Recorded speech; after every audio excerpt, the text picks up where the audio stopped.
अरे अरे कहाँ हो गए? छत्तीस के गांव में हो ना।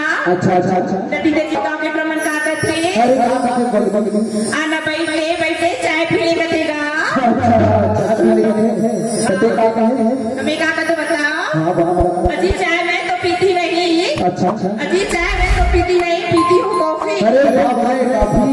अजी चाय पीती नहीं, पीती हूँ कॉफी। अरे गाँव के जमुटरो बनना। अकेली हूँ कॉफी। इतना कहते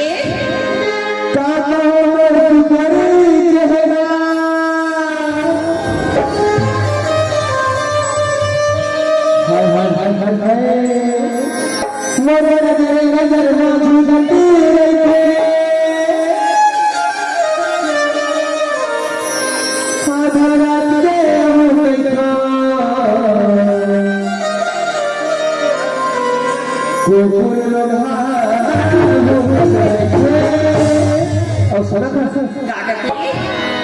और गिरिया है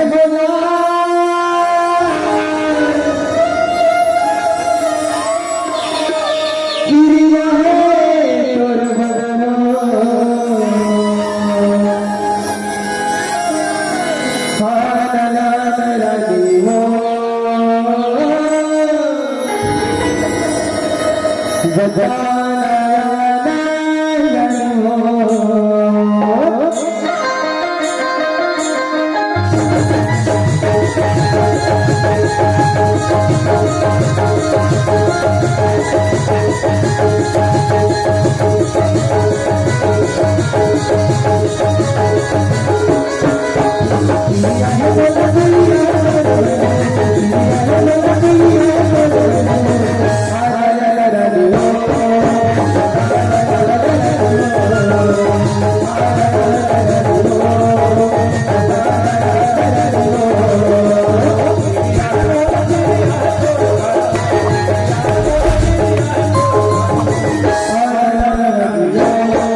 हेलो